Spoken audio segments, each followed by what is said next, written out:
Infantil, eu gostaria de convidá-los a que vocês pudessem abrir a palavra de Deus no livro de Êxodo, capítulo 20, verso 14. Também gostaria de parabenizar todas as mulheres da nossa igreja. Amanhã, dia 11 de novembro, se celebra os 140 anos da organização da Sociedade Auxiliadora Feminina, que começou aqui nessa igreja, não é? Com a esposa do missionário John Rockwell Smith, Sarah Smith, que foi a primeira presidente da Sociedade de Mulheres, né? Que Deus possa abençoar as nossas irmãs. Ao final do culto nós vamos também fazer uma homenagem a elas. Mas, dando continuidade à exposição da lei de Deus, hoje veremos o 7º mandamento, a santidade do sexo, né? E eu gostaria de que vocês abrissem a palavra de Deus no livro de Êxodo, livro da lei, quando Deus entrega a sua lei, no capítulo 20, verso 14, ele trata do 7º mandamento e nos ensina como nós devemos lidar com essa bênção da sexualidade que Deus nos criou assim, para que nós pudéssemos viver essa intimidade no nosso casamento para a glória e honra do Senhor. Também, logo que nós, após a leitura do texto do verso 14 de Êxodo 20, também gostaria de convidá-los a que vocês pudessem se dirigir ao Novo Testamento, Mateus capítulo 5, verso 28, Jesus interpretando aos seus discípulos esse mandamento. Diz assim o verso 14 de Êxodo capítulo 20, não cometa adultério. Vamos ler todos juntos? Êxodo, de novo, não cometa adultério. Esse é o 7º mandamento, do qual nós vamos ver hoje. Agora Mateus capítulo 5, verso 28, Jesus está no Sermão do Monte, explicando a aplicação, a abrangência, o alcance da lei moral de Deus. E no verso 28 do capítulo 5 do Evangelho de Mateus, Jesus diz assim: eu, porém, deixa eu ler o verso 27. Vocês ouviram que foi dito, não cometa adultério. Eu, porém, lhes digo, todo o que olhar para uma mulher com intenção impura, já cometeu adultério com ela no seu coração. Vamos orar ao Senhor, buscar o entendimento da sua palavra, para que possamos ser instruídos da maneira pela qual devemos viver com os nossos semelhantes e agradar a Deus. Pai, muito obrigado, Senhor Deus, pelo privilégio que o Senhor já nos concedeu nesse dia de hoje, dia separado exclusivamente para o culto solene ao Senhor. Dia que nós celebramos o cumprimento da Tua promessa contida no 4º mandamento. O Senhor trouxe sobre nós o descanso, quando o Teu Filho amado venceu a morte e saiu daquela sepultura. Nós louvamos o Teu nome, Jesus, porque Tu és vitorioso, és o nosso Deus. Trouxeste sobre nós o descanso da nossa condenação e nos deu vida novamente. Louvado seja o Senhor por isso. Louvado seja o Senhor pelo privilégio de estarmos aqui, cultuando, celebrando, agradecendo por tão grande salvação, bendizendo o Teu nome, falando da Tua grandeza, da Tua santidade. Tu és um Deus excelso, o qual nos convida a estar em Sua presença nesta manhã. Nós temos consciência de diante de quem nós estamos, do Deus da glória, do Deus Santo. E por isso nós nos quedamos contritos em oração, porque temos consciência de que nós somos pecadores, indignos e inapropriados de estar na presença de um Deus Santo. Mas muito obrigado, por causa do sangue de Cristo derramado naquela cruz, nós temos livre acesso à Tua presença, Senhor. Por isso podemos cantar louvores ao Teu nome, exaltar o Senhor, falar da Tua salvação, das Tuas misericórdias. Podemos também dedicar e consagrar nossas vidas ao Senhor, parte daquilo que o Senhor nos tem dado com os dízimos e ofertas. E agora, nesse momento, quando nos deparamos com a Tua palavra, clamamos ao Senhor, queremos ouvir a Tua voz. Nos instrua, Senhor Deus, na Tua palavra. Passe por cima de nossas limitações humanas, da nossa debilidade, e fala ao coração de cada um do Teu povo aqui nesta manhã. Aplica essas verdades de forma suave, de forma doce e serena, para que tudo o que fizermos na vida possamos fazê-lo para a glória do Senhor. Que o Teu Espírito Santo nos assista, Senhor Deus, na compreensão, na entrega e no recebimento da Tua palavra. É o que nós te pedimos em oração, em nome de Jesus, Pai. Amém. Amém. Sétimo mandamento trata da santidade do sexo. Não cometa adultério.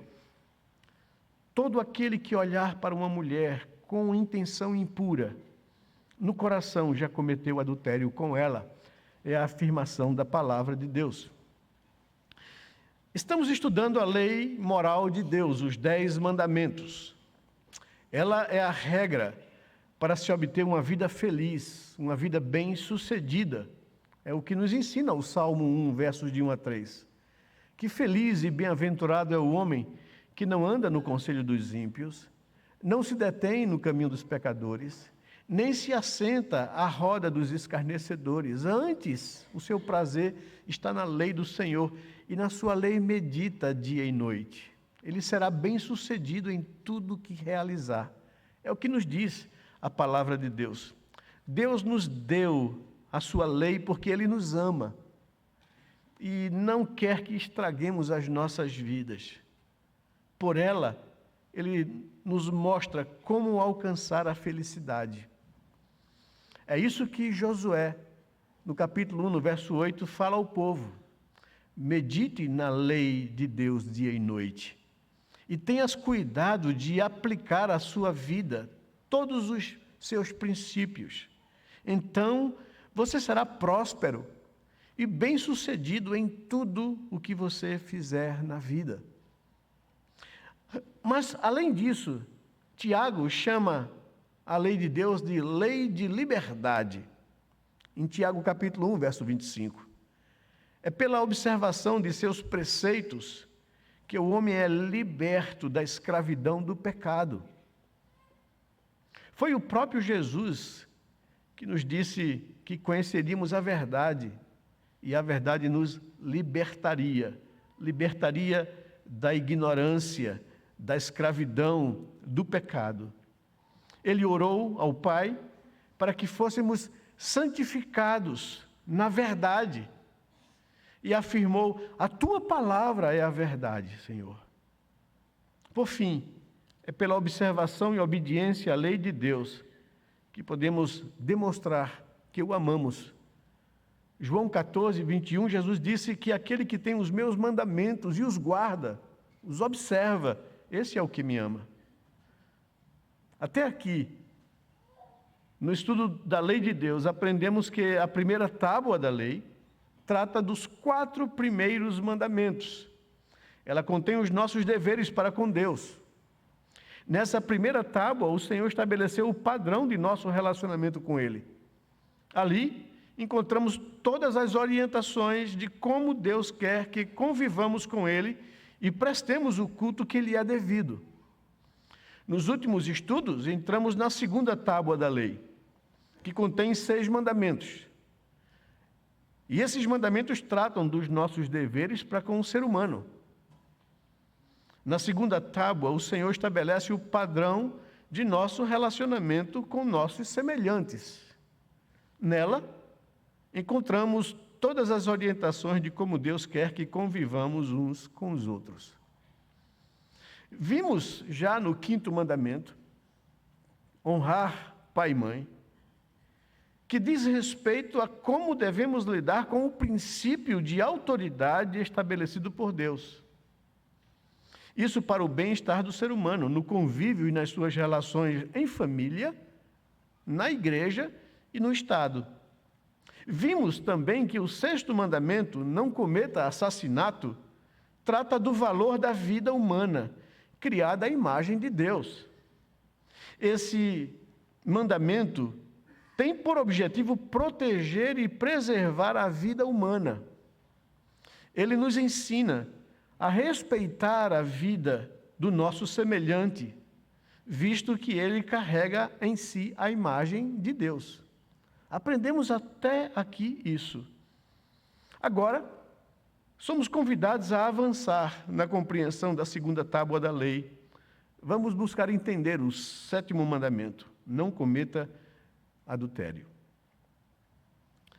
O 7º mandamento nos é apresentado de forma negativa. Nós vimos que isso é uma regra hermenêutica da apresentação da lei, né? Alguns mandamentos vêm em forma positiva, como uma ordem, né? Honra teu pai e tua mãe. Há mandamentos que vêm como uma proibição, ou de forma negativa: não faça isso, né? Não assassine, não adultere, não furte. Então, esse mandamento vem de forma negativa: não cometa adultério. Este mandamento nos proíbe ferir a santidade do sexo, ou desviar o propósito pelo qual Deus o criou, ou usar mal a nossa sexualidade. O mandamento, então, tenta proteger algo que foi criado por Deus para o bem do ser humano, e que a queda deturpou e estragou isso. Nós observamos que há uma relação do 7º mandamento com o 6º mandamento. O 6º mandamento, não cometa assassinato, exige o respeito à santidade da vida, enquanto o 7º mandamento, não cometa adultério, exige o respeito à santidade do sexo, através do qual a vida humana é propagada e continuada no mundo. Mas a pergunta que nós precisamos fazer quando nos aproximamos desse mandamento, como nos demais, é: qual a abrangência do 7º mandamento? O que ele exige de nós ao lidar com a nossa sexualidade? Como devemos lidar com os impulsos e com os desejos sexuais? Do que ele nos adverte? Do que ele nos proíbe? São essas questões que nos aproximam do mandamento com a intenção de compreendê-lo, interpretá-lo e aplicar a nossa vida relacional com as demais pessoas. Então vamos lá, vamos seguir adiante, mas antes, deixe-me fazer algumas observações preliminares. É necessário enfatizarmos que todo ser humano foi criado por Deus com gêneros distintos, ou seja, o gênero masculino e o gênero feminino. Ponto. Ou seja, nós, humanos, somos seres sexuados, ou homem ou mulher. Isso fica evidente a partir do relato da criação. Gênesis capítulo 1, verso 26 ao verso 28, Deus, reunido no conselho da sua trindade, diz: façamos o ser humano à nossa imagem, conforme a nossa semelhança.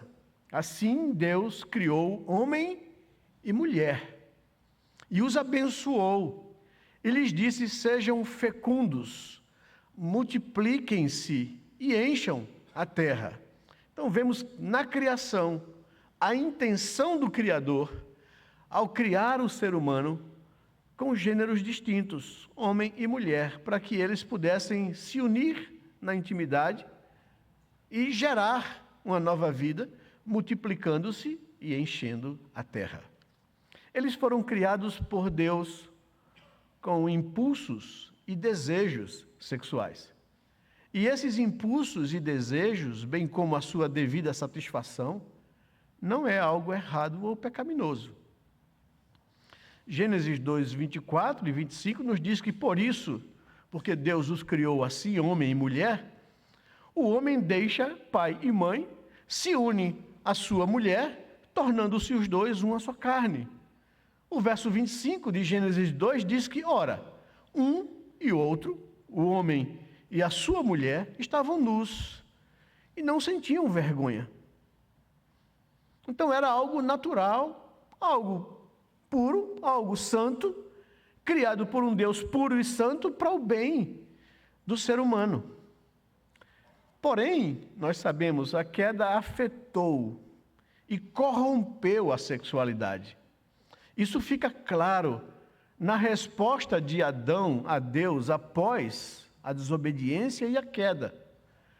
Ele diz, quando encontrado por Deus, ele diz: eu ouvi a tua voz no jardim, e porque estava nu, tive medo e me escondi. Daí a gente percebe que de imediato, aquilo que era santo, puro, que foi criado por Deus para a celebração do casamento entre o homem e mulher, foi afetado. E houve agora malícia, houve agora vergonha, houve agora a necessidade de se esconder, de cobrir a nudez. Vejamos então, posto essas observações preliminares, o que o sétimo mandamento significa, o que ele protege, o que ele requer e o que ele proíbe. Por isso, eu trato com vocês desse tema, o uso legítimo da sexualidade criada por Deus. Como é que nós podemos viver isso sem culpa, sem constrangimento, sem medo? Né? O texto nos diz, em primeiro lugar, que a gente precisa entender o alcance e a abrangência do sétimo mandamento. É preciso lembrar-se de uma das regras hermenêuticas que consideramos no início desses estudos. Uma das regras é essa: cada mandamento inclui obediência tanto externa como interna. Esse é um princípio, não é? O 10º mandamento deixa claro isso. Depois de expor todas as exigências e todas as proibições, o 10º mandamento diz que não cobice no seu coração a casa do teu próximo, a mulher do teu próximo, né? As coisas do teu próximo. Então, a abrangência e o alcance do mandamento não é só ato externo, é também intenção de coração. Por isso, lemos Mateus capítulo 5, verso 28, Jesus interpretando corretamente, né, o 7º mandamento para seus discípulos, visto que ele havia sido restringido ao ato pelos religiosos fariseus. E ele diz: não, o mandamento não intenciona somente o ato, ele intenciona a intenção do coração, né? Então o mandamento aponta para isso. É preciso lembrar-se de uma dessas regras. Então, cada mandamento inclui obediência externa como obediência interna. No Sermão do Monte, Jesus estava ensinando os seus discípulos a compreensão e a aplicação correta dos mandamentos e corrigindo os ensinos dos fariseus. Eles diziam que o 7º mandamento, não cometa adultério, proibia apenas o homem de se deitar com a mulher de outro. Eles reduziam a proibição apenas ao ato. Parecia ser uma religião rigorosa, mas ela limitava a aplicação do mandamento e deixava escapar pensamentos, desejos, intenções. E o Senhor diz: não. Quando Deus estabeleceu o mandamento, Ele queria nos alertar, não apenas para o ato, mas para a intenção do coração. Trate o coração e você não vai ter problema com suas ações. Mas se você não tratar do coração, você vai ser surpreendido pela capacidade pecaminosa que tem o seu coração. E o Senhor, então, está nos alertando isso, sobre o alcance e sobre a abrangência do mandamento. O mandamento tinha um alcance bem mais abrangente e interno. Não desejar no coração, olhando com intenção impura, imaginando, fantasiando, inflamando o coração de desejos impuros. É isso que Mateus capítulo 5, do verso 27 ao verso 30, explica. O 7º mandamento exige a preservação de nossa pureza, de nossa castidade e da de nosso próximo. Eu tenho que cuidar dessa área da minha vida, porque Deus me criou com sexualidade. Isso é bom, isso é puro, isso é santo. Porém, o pecado contaminou isso, corrompeu isso. E agora eu preciso cuidar para que a natureza pecaminosa que habita em mim não viva de forma desordenada isso que Deus criou para a felicidade do ser humano. Então, o sétimo mandamento, esse mandamento exige a preservação de nossa pureza, a preservação de nossa castidade, também do nosso próximo, a pureza do próximo e a castidade.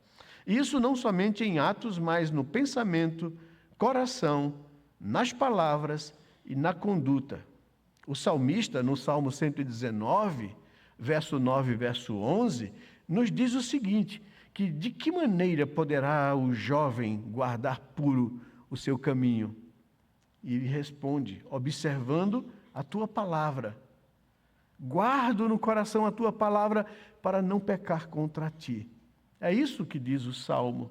Então, é do coração que vêm todas as coisas. Então, fica claro para a gente que a proibição contida no sétimo mandamento não se resume, não se reduz, não se limita ao ato, mas ao próprio coração. A intenção do coração, do pensamento. Mas, em segundo lugar, vamos ver aqui o lado negativo do mandamento. O que ele nos proíbe? Para que ele nos adverte? A causa real e básica da quebra do sétimo mandamento, ela é espiritual. A saber, a condição pecaminosa e corrompida do coração humano após queda. Todos nós carregamos uma natureza corrompida. Por isso o mandamento quer que a gente observe e vigie e controle, né, os impulsos dessa natureza corrompida que todos nós carregamos por causa daquilo que herdamos de Adão. Todos nós temos essa natureza, por isso, cuidado. Isso não é algo que a gente ouve e pensa nos outros, é uma advertência de Deus para que a gente cuide do nosso próprio coração. Jesus diz em Mateus capítulo 15, verso 19, porque do coração procede maus pensamentos. E ele elenca, ele cita, ele relaciona os maus pensamentos na quebra da lei. Por exemplo, porque do coração procedem os maus pensamentos. Homicídio, quebra do sexto mandamento. Adultérios e imoralidade sexual, quebra do sétimo mandamento. Furtos, quebra do oitavo mandamento. Falsos testemunhos, quebra do nono mandamento. Blasfêmias, quebra da primeira tábua da lei. São estas coisas que contaminam a pessoa. Nasce do coração, procede do coração, da natureza corrompida que todos nós carregamos. Então, a lei de Deus, os 10 mandamentos, nos ajuda, nos alerta a gente tomar cuidado com o coração, com a natureza pecaminosa, para que a gente possa dominá-la, mortificá-la, não dar espaço para que ela desordenadamente afronte a Deus, quebrando toda a sua lei. Os pecados proibidos no sétimo mandamento. O que significa? O que quer falar? O que quer abranger o sétimo mandamento, não cometa adultério? Primeiro, o mandamento proíbe impureza sexual, consumo de conteúdo pornográfico, consequente masturbação, bate-papos maliciosos e imorais, conversas sujas, piadas picantes de conteúdo inadequado. O mandamento quer que a gente trate com o nosso coração, com nossos impulsos e desejos sexuais de forma pura. E a proibição aponta para essa questão da impureza, da imoralidade sexual.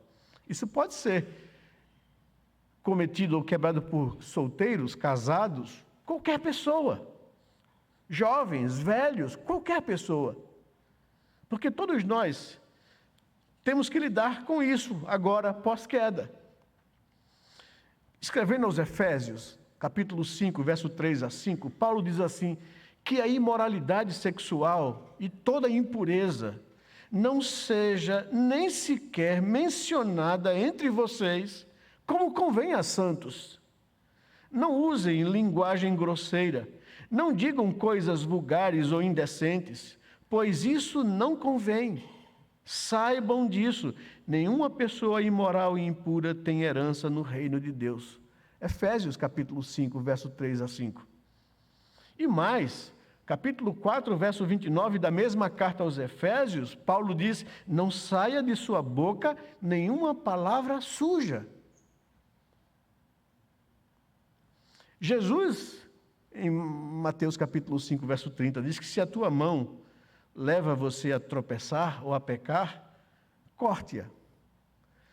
Jogue fora, pois é melhor você entrar no reino de Deus aleijado, sem uma parte do corpo, do que todo o teu corpo ser lançado no inferno.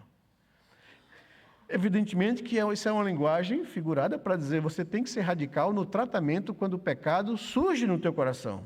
Corte lá pela raiz, para que você não venha a estragar a sua vida ou a vida de alguém. Então, a palavra de Deus está nos mostrando que o sétimo mandamento não trata apenas de uma infidelidade conjugal. Ele abrange como eu lido com a minha sexualidade, em todas as áreas dela, o alcance dela, a implicação dela. Então, a primeira coisa que o mandamento nos proíbe aqui é impureza sexual. Ou seja, cuide do seu coração. Cuide dos seus pensamentos. Cuide para que você não perca a sua pureza. Mas também trata de defraudação. O que é defraudação, pastor? É o uso de conversas ou de olhares sugestivos ou de uso inadequado do corpo através de vestes sensuais ou inapropriadas, com a intenção de chamar a atenção de outrem, por pura necessidade egoísta de querer ser desejado ou desejada.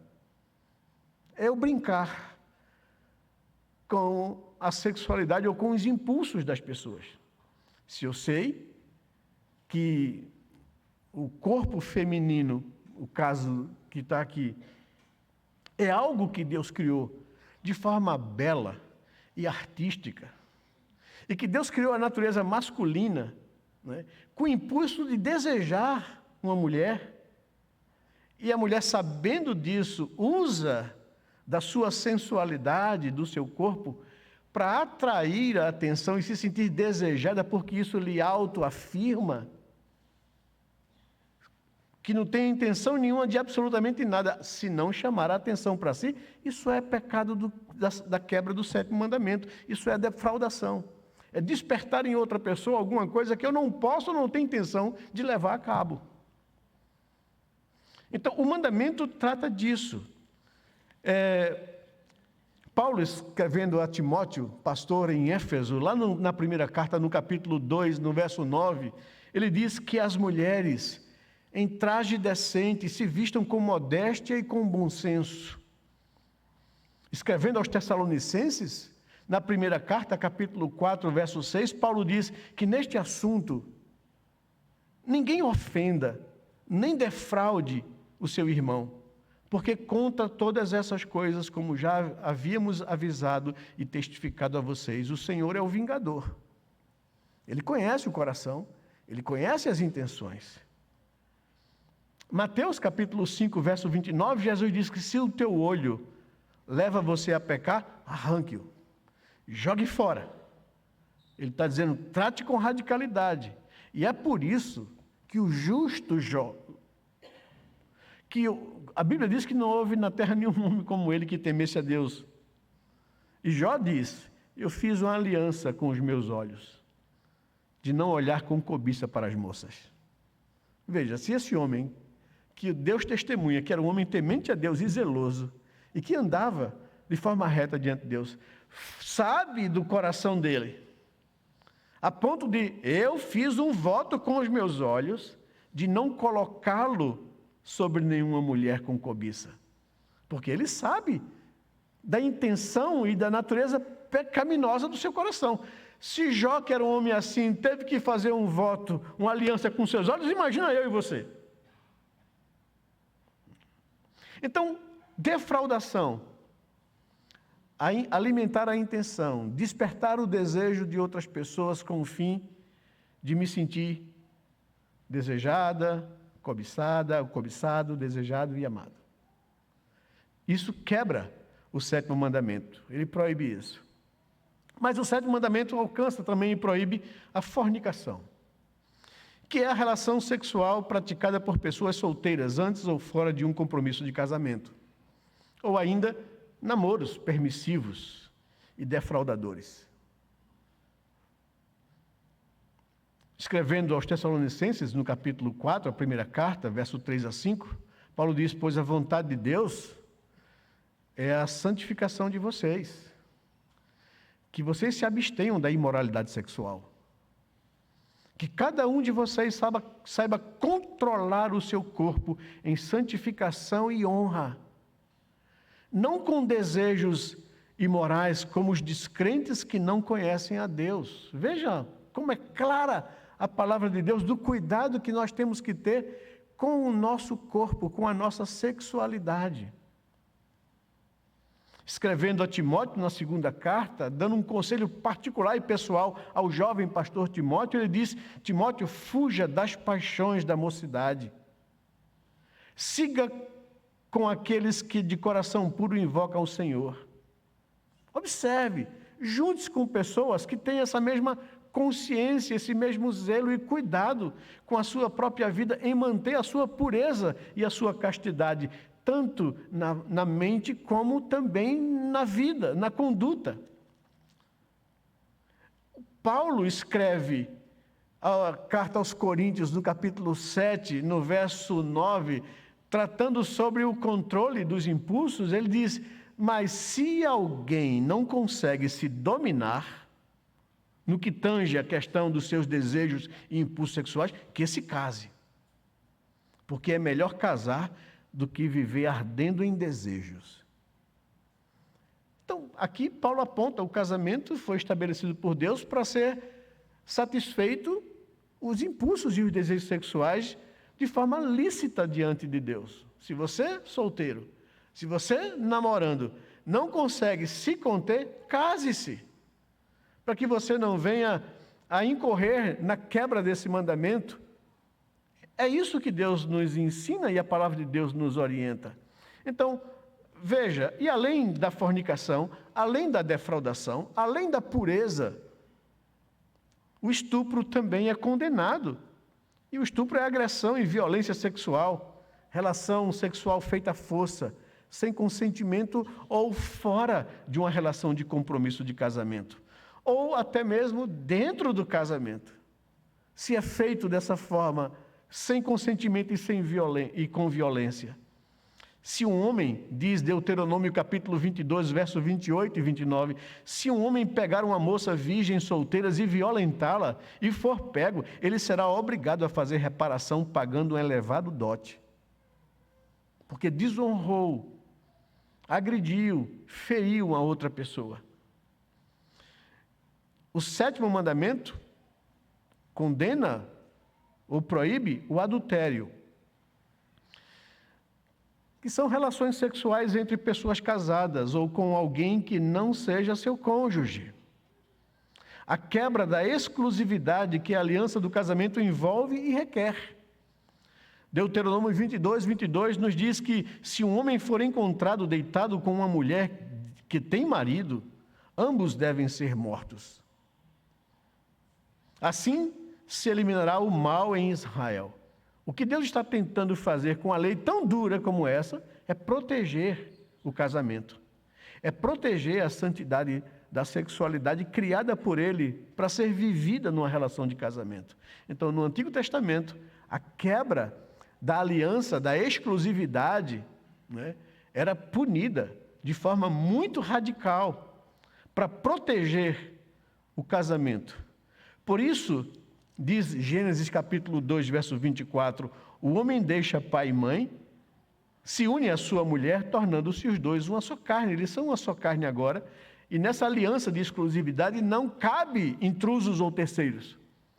E o mandamento protege isso aqui.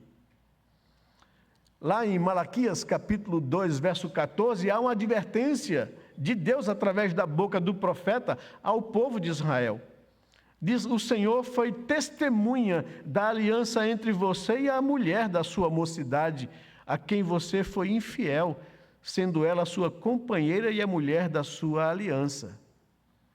Então o mandamento proíbe. Por isso ele aparece como não adulterarás, porque para Deus o adultério é a afronta feita a uma aliança de entrega. Quando você escolheu alguém e entregou a ela a sua vida, ou a ele a sua vida. E você não se pertence mais. Você não tem direitos, ou o direito de entregar o seu corpo, que é dado ao seu cônjuge, a uma pessoa terceira. Deus está protegendo aqui o casamento. Mas como vimos, isso alcança também a intenção interior, a intenção do coração. Todo que olhar para uma mulher com intenção impura, já cometeu adultério com ela em seu coração. Porque Deus conhece o coração. Então precisamos cuidar de fato do nosso coração. O mandamento, além de proibir a impureza sexual, além de proibir a defraudação, a fornicação, o estupro, o adultério, proíbe a prostituição. Prostituição é viver uma vida sexual desordenada, imoral, sem controlar seus impulsos e desejos. Ou ainda, usar seu corpo para obter alguma vantagem financeira ou algum favor. 1 Coríntios, capítulo 6, verso 18, nos diz: fujam da prostituição. Qualquer outro pecado que uma pessoa comete é fora do corpo. Mas o que se prostitui peca contra o seu próprio corpo. 1 Tessalonicenses, capítulo 4, versículo 3, diz que: pois a vontade de Deus é a santificação de vocês, que vocês se abstenham da prostituição.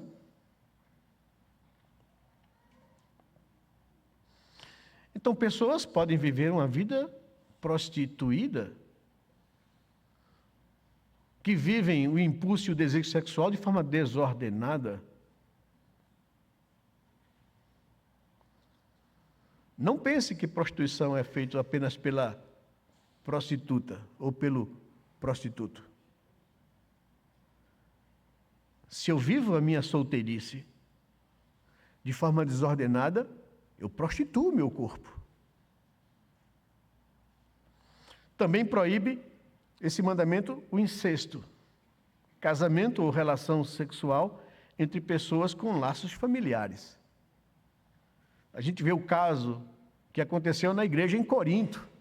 Na primeira carta, Paulo escreve corrigindo alguns comportamentos daquela igreja, e no capítulo 5, no verso 1, ele diz: ouve-se que há entre vocês, ouve-se por aí que entre vocês há imoralidade, e imoralidade tal, que nem mesmo entre os ímpios. Isto é, que alguém se atreva a possuir a mulher de seu próprio pai.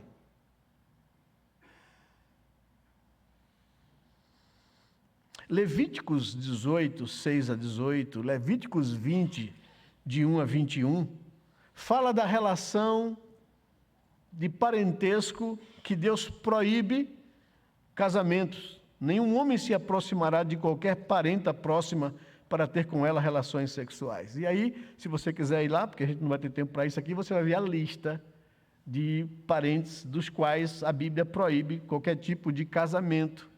Não é? Ainda, a sodomia ou o homossexualismo. O 7º mandamento proíbe a prática de homossexualismo, que são relações sexuais com pessoas do mesmo sexo. Deus, ao criar o ser humano, disse: assim Deus criou o ser humano à sua imagem, homem e mulher, os abençoou e lhes disse: sejam fecundos, multipliquem-se através da intimidade sexual, evidentemente, e encham a terra. Gênesis 1, 27 e 28. Levíticos 18, 22 diz que não se deite com outro homem para ter relações com ele como se fosse mulher. Isso é abominável ao Senhor.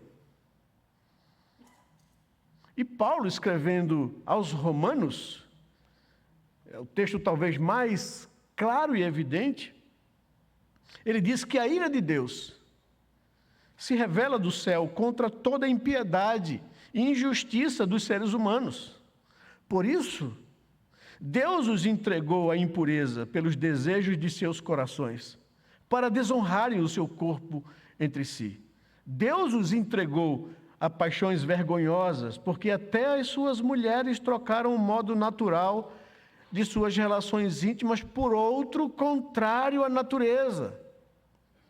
Da mesma forma, também os homens, deixando o contato natural da mulher, se inflamaram mutuamente em sua sensualidade, cometendo torpeza homens com homens.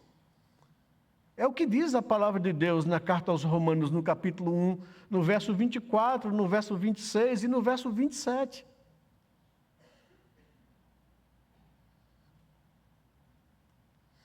O mandamento também proíbe a bestialidade, que são relações com animais. Se Deus está proibindo isso, é porque isso era algo comum. Ou se Deus está colocando isso, é porque Ele sabe da perversão do coração humano. Levíticos capítulo 18, verso 23, diz que nem tenha relação com o animal para se contaminar com ele, e também a mulher não se porá diante de um animal para juntar-se com ele, é confusão, é abominável ao Senhor. E mais, teríamos muito o que falar aqui sobre a quebra desse mandamento e o que ele está proibindo. Está proibindo toda sorte de concupiscência antinatural, toda imaginação, pensamento, propósito e sentimentos impuros, toda conversação torpe, olhares lascivos, comportamentos levianos e vulgar, vestuário indecoroso, proibição de casamento lícito e permissão de casamentos ilícitos, permitir e tolerar ou manter locais de prostituição e a eles recorrer. Jovens, namorados, esse mandamento também proíbe retardar indevidamente o casamento, o divórcio ou o abandono injusto, estar na companhia de pessoas ímpias, ouvir canções, ler livros, assistir filmes e novelas de conteúdo inadequado, participar ou incentivar danças e espetáculos lascivos, vulgares e pornográficos, o que é muito comum no Brasil. Até mesmo nas escolas.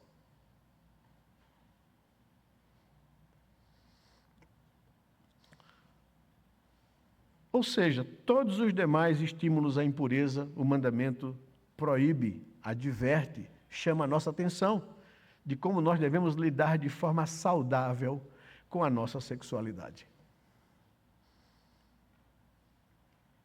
Mas, por último, e eu preciso encerrar, quais os deveres exigidos no 7º mandamento?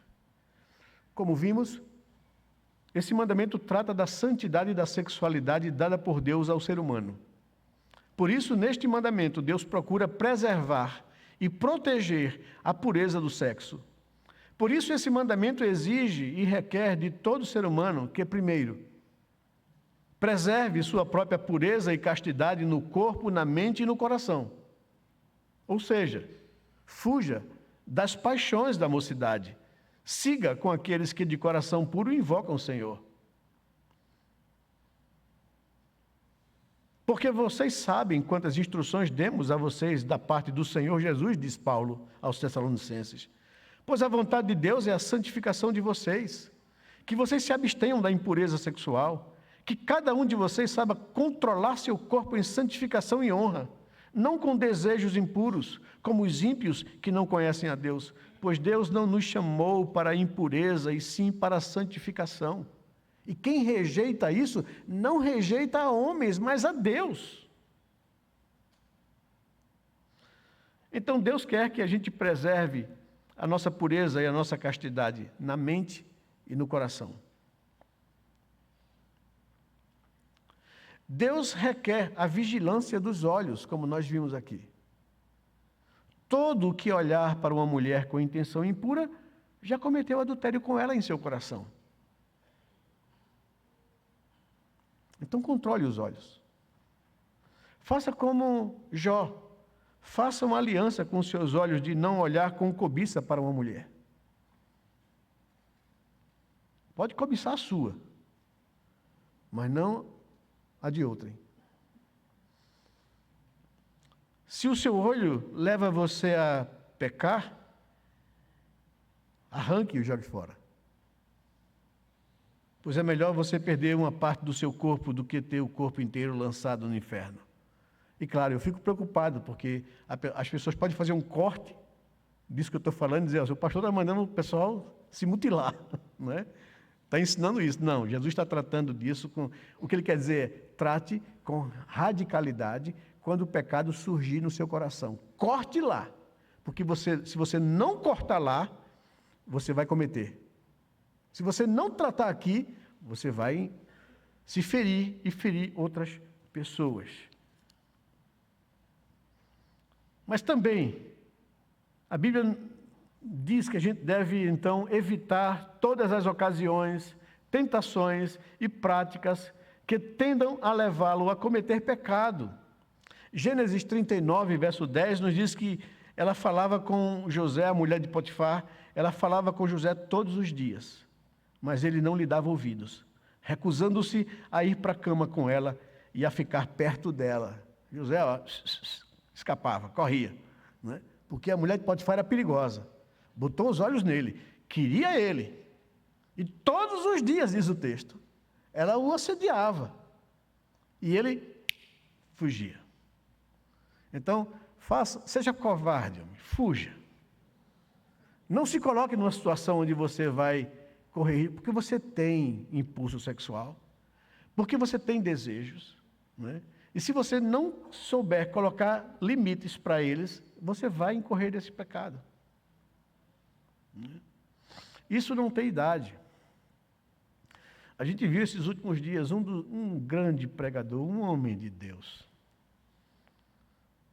escritor, palestrante internacional, um homem muito respeitado, 73 anos.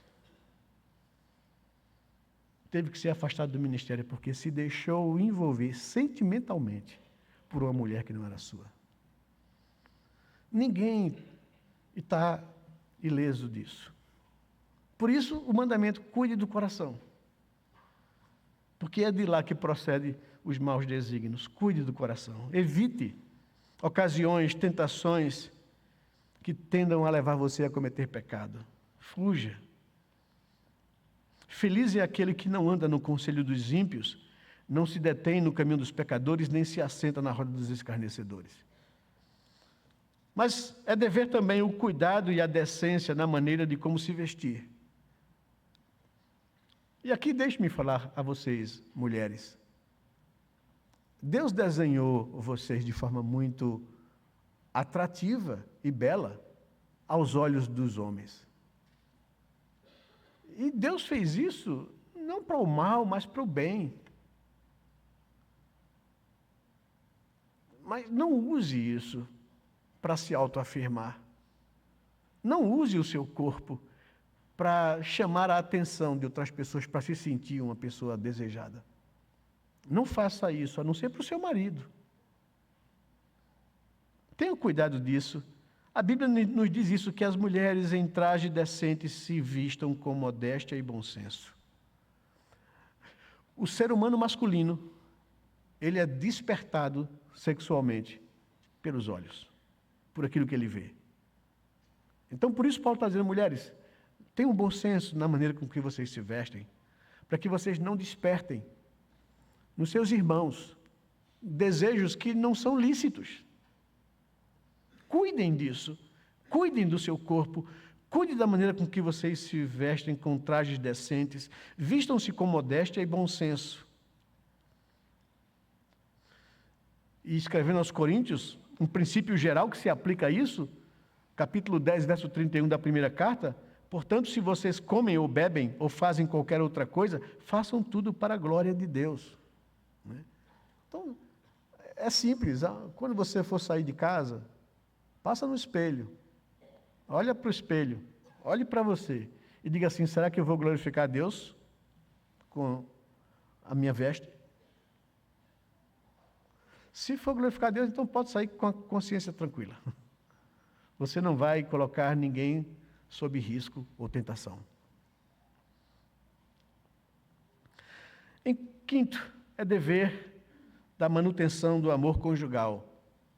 O marido, veja, até isso a Bíblia fala, e a Bíblia é incrível. Ela trata do assunto com leveza, com clareza, com simplicidade. E às vezes eu fico assim, por que nas igrejas a gente tem dificuldade de falar sobre isso? Se a Bíblia fala com clareza, com simplicidade, com objetividade.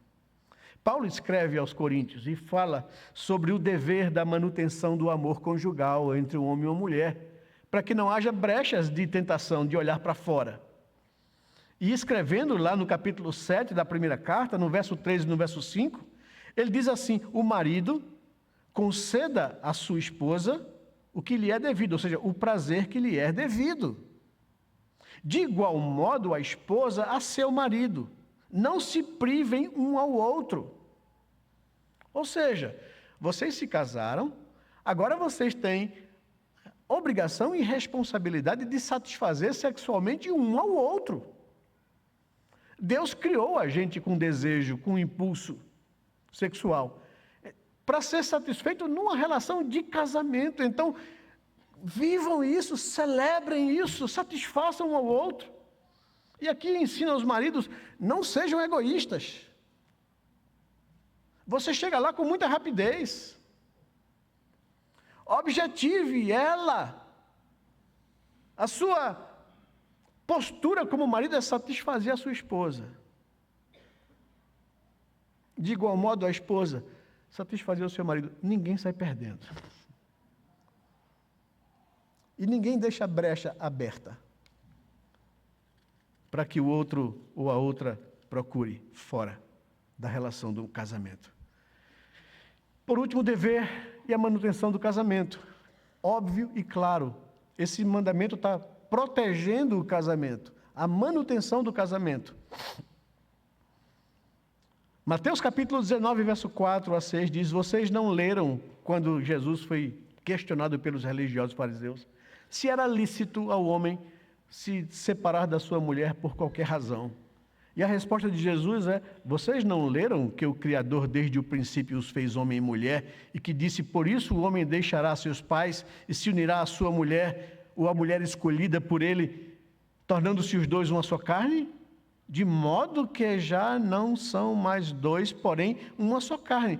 Portanto, a resposta é essa, que ninguém separe o que Deus uniu. Malaquias capítulo 2, verso 15 e verso 16 diz que, portanto, tenham cuidado para que ninguém seja infiel para com a mulher da sua mocidade, porque o Senhor odeia o divórcio. Então, o sétimo mandamento preserva, requer a manutenção do casamento. O divórcio é contrário à instituição divina do casamento. E jamais deve ser permitido, a não ser pelas razões que a própria Escritura estabelece. Fora disso, não. A que conclusões e aplicações práticas podemos chegar e tirar aqui da exposição desse texto, desse mandamento? Primeiro, os nossos impulsos e desejos sexuais não são pecaminosos em si, pois foram criados por Deus para o deleite do homem e mulher numa relação de casamento. Então não tenha constrangimento nenhum de viver, de celebrar a cereja do bolo que Deus colocou para o casamento. Não é? Pode convidar Deus a participar. Foi Deus quem criou, para a felicidade do gênero humano. E Ele tem prazer quando um homem e uma mulher vivem isso de forma plena na sua relação de casamento e compromisso. Então, primeira aplicação prática é essa. Não há nada de sujo na sexualidade criada por Deus para ser vivenciada numa relação e numa aliança de casamento. Segunda aplicação, a queda estragou essa coisa bela e pura que Deus criou para o deleite do ser humano. Agora, afetada pela corrupção do pecado, temos que saber, ou de saber lidar com os nossos impulsos sexuais. Jovens, adultos, solteiros, casados, temos que saber lidar com isso. Porque a queda contaminou. Terceiro, as pessoas solteiras devem se guardar puras e castas, evitando tudo que possa ameaçar a sua pureza. Por isso, jovens, tenham cuidado na conduta de vocês no relacionamento de namoro. A vontade de Deus é a santificação de vocês, que vocês se abstenham da impureza sexual. Guardem-se para viver isso de forma plena numa relação de compromisso de casamento. Em quarto, o namoro de um cristão deve ser cercado de cuidados para não defraudarem um ao outro, despertando desejos que não podem nem devem ser levados à prática. Quinto, o casamento é o ambiente de aliança e compromisso entre um homem e uma mulher para viverem a experiência da intimidade, do amor que Deus proporcionou para o ser humano. Sexto e último, todo e qualquer outro tipo de relacionamento fora daquilo que a Bíblia diz é contrário à natureza e é reprovável diante de Deus.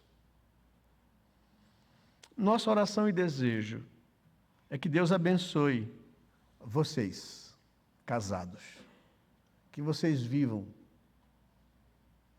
se entreguem um ao outro, não se privem um ao outro, vivam a intimidade de vocês, conversem sobre isso, ajustem as coisas se precisam ser ajustadas, mas vivam isso com prazer e plenitude diante de Deus. Que Deus abençoe vocês, que Deus nos faça andar em temor, em obediência à sua palavra. Amém?